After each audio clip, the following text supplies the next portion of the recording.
Hello, everyone. Welcome again to our new episode of Discovering Digital Creators. Today we will be discussing with Msistema, Marc Ferrer Vives. Thank you very much, Marc, for being here with us today. So we will be discussing about your work, the inspiration behind it, also your perspective of NFT and what is the future of this digital art ecosystem. So tell me about how do you get into digital art? Yeah, okay. First of all, thanks for having me. I'm happy to do it. Okay, how I got into digital art? It's, I'm a graphic designer. Yes. All right, so I've been working in graphic design for like the last 10 years or so, and in more traditional graphic design, so branding, editorial, packaging, this sort of stuff, more like physical stuff. And then when I went freelance, like a couple years ago, I started getting into more motion design and 3D art and all 3D design actually, and all this type of thing. And I started my Instagram page, in which at the beginning it was more of like things I was trying, like my experiments, right? And then this slowly evolved into what I do now, which I stopped doing like this more traditional graphic design. Now I'm like full-time motion 3D designer, and with the NFT thing, I'm even more shifting to the more artistic part of it, in which like I'm taking less commercial projects and doing more my stuff on the side. So you pass from commercial projects to more artistic and original creations. You do some research and you develop your work with those subjects. Yeah, exactly. And what is the inspiration behind your work? I see that you work a lot with materiality. Wow, the inspiration. You mean like a specific artist or just in general? In general, yeah. What is your process and what are the things that interests you to explore with your art practice? To be completely honest, I still don't know that. Like, I think this is the journey of your artistic thing, no? To discover what you want to do, right? I just do the things that I feel like I want to do, right? Now, what I will always try to do with my videos is to try to transmit like a physical sensation through something digital, right? Like something that you can almost touch it. I always say in my descriptions and everything that I do like visual ASMR, if you want to say it that way, because the ASMR thing is more of an audio thing, and there is not this visual part that it doesn't exist very much. So I'd say this is what like more immediately I want to do or I want to show, but I don't know if it's my ultimate goal, because I'm discovering that myself.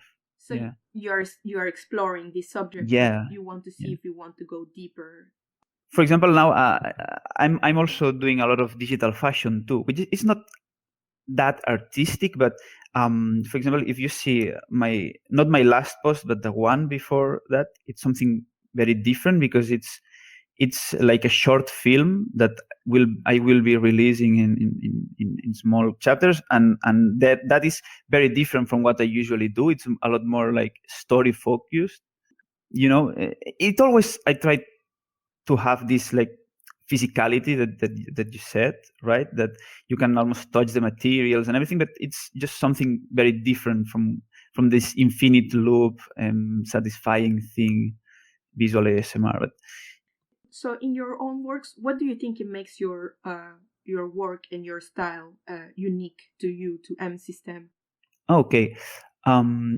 So there are a lot of people that do similar stuff, like in the sense that this like perfect loop, 3D satisfying thing.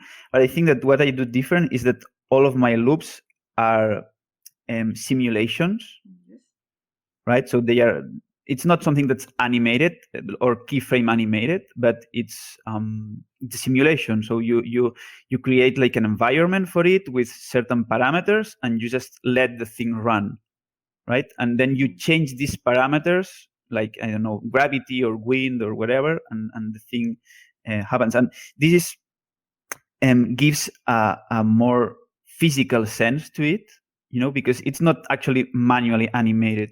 It's a simulation, right? And yeah, I think this is the what I do different from. There is some people that also do things that in simulation, but I think this is what I'm more different compared to the other guys that do similar stuff. So with those simulations, you work on the animation side, or more like on the algorithmic side? Simulation? You need both. You need to do both, because some of them, some of simulations need something like coded behind it, right? Especially like some advanced ones that need custom solvers for what you want to do.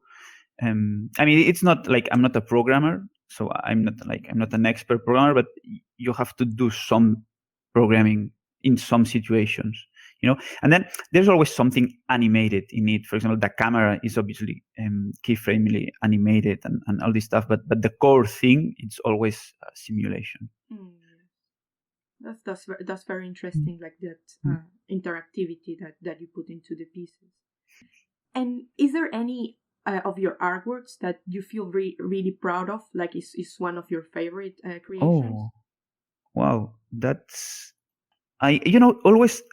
I mean, if you ask any artist, they will tell you this is the last one they made. It's the best one they made. But yeah, I don't know. Sometimes what happens to me is that I hate everything I do. I go to.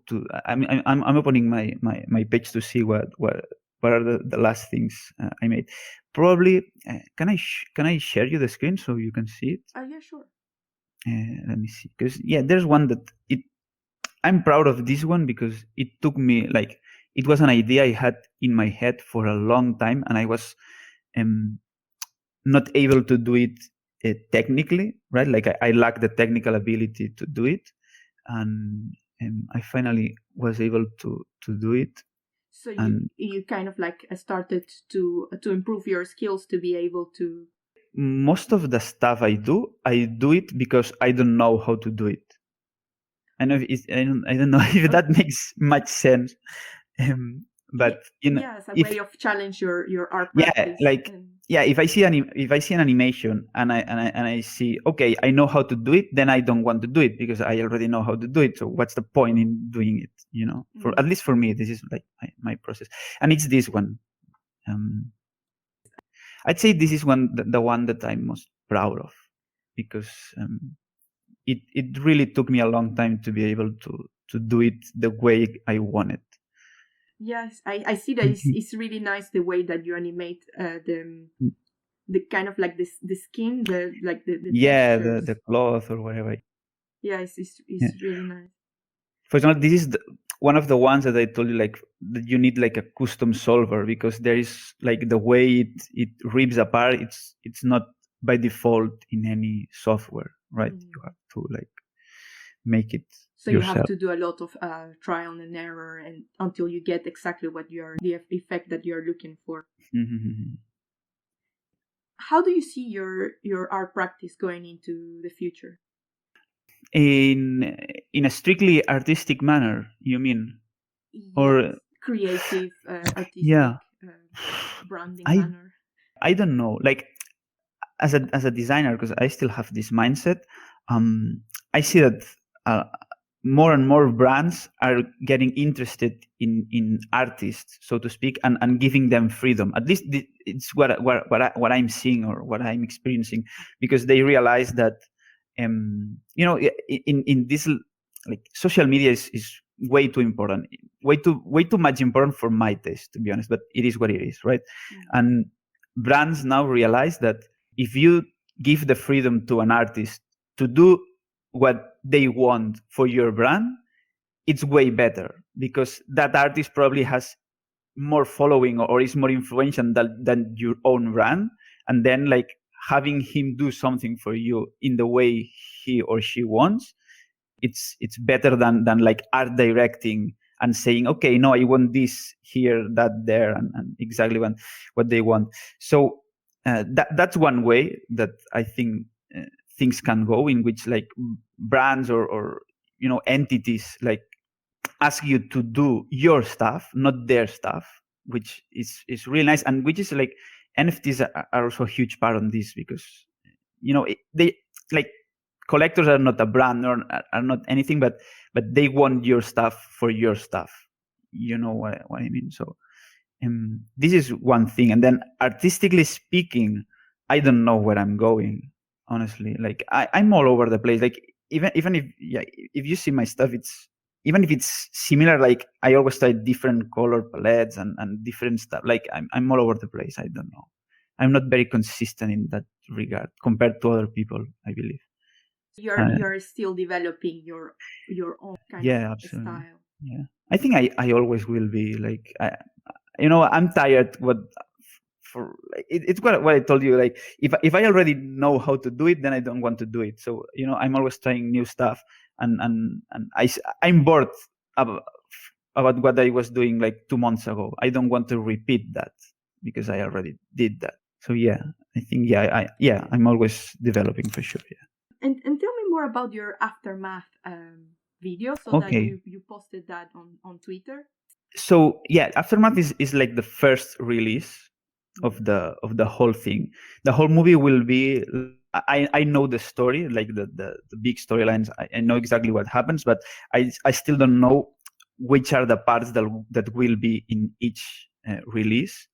So maybe I'm thinking between 8 to 10 videos total, that then all of them together make or like explain this story or show this story. And so they will be released in random order. So for example, this aftermath thing, it's something that happens in the middle of the story. It's not either the beginning or the end. And yeah, then my idea is to make people, collectors, whatever, try to put them in the correct order. And then I don't know how I'll do it. Like if things go really well, I probably make a small website to do it. Or if I can't do the small website, I will do it through Twitter. But then the people who answers correctly, like they have the storyline in the correct order, they will receive a gift NFT, like a surprise NFT, which is like an extra part of the story, right? Which will reveal the title of the whole thing. Because right now it is listed as no title. Aftermath is the title of that particular chapter, right? But yeah, it's a bit convoluted, I know, but it is what it is. That's really cool. So it's a story, like it's a coherent story that you will divide in different pieces, and exactly. Each piece will be an NFT. Exactly that. Yeah. So would you encourage people to like collect it more as a single collection, or like? I mean, if I could collect if I liked the thing, and I would collect all of them because it's the whole thing, right? But I don't know. I think that maybe people like one character more than the other, or maybe they like that particular scene. Because I think the good thing about this is that they work by themselves as a standalone little clip, right? But they also work as a whole. So I don't know, like. If someone wants to collect them all, I'm be super happy. But let's see if that happens, And what do you think it could help artists like you to showcase their work and to also like be visible for more collectors, for people who want to support young artists? That's a good question. I don't know. I mean, I always I realized that, and this was also my mistake, is that the whole NFT community is on Twitter. Yes. And I neglected Twitter because I didn't like the platform. I neglected it for a long time. and so I was only on Instagram. I'm on Twitter now, but like for the last 2 months or something like that. So I mean, just if you're a new NFT artist hearing this, just get on Twitter, just do it, because I mean, this is where all the collectors are, where the community is, and also, I mean, as a community, I think it's better than Instagram, to be honest. But whatever, and to be able to showcase more of the young artists, I don't know. I think this is something that the platforms have to do, because they are the outlet. Like, I mean, I can promote myself up to a certain point, right? Like the audience I have or artists have is limited, and then, I mean, it has to be up to the platforms to say, look, this guy doesn't have a huge following, but his work is really good, and that sadly it's not really happening right now. Yeah, my last question is, what recommendations would you give to young people, maybe people who are still in high school, who would like to become a digital artist, and like they don't know how to start, like how to get into NFT? So what would you recommend to? I'd say, first of all, don't go crazy with the NFT thing, in the sense that, like, develop your craft, be good at what you do, and then you will be able to sell it, or make a living out of it. Because I see a lot of people just like doing a lot of stuff, random stuff, just because the NFT craze, and they just do whatever and they try to sell it. And maybe now it's even working because it's very new. There is all this craziness, but in the end, like, I don't think it's sustainable that you can sell stuff without substance, right? And so if you are starting, just start with calm, like, just do it things with purpose, and then everything else will come, I think. That's great. Thank you very much for taking the time to be with us, Msistema, Marc. Thank you. I really enjoyed the interview. Thank you so much for listening, and please don't forget to subscribe and follow us on Twitter @Snifty, or visit our website snifty.com to know more about what we are building, a social network based around NFTs for digital artists, collectors, and curators.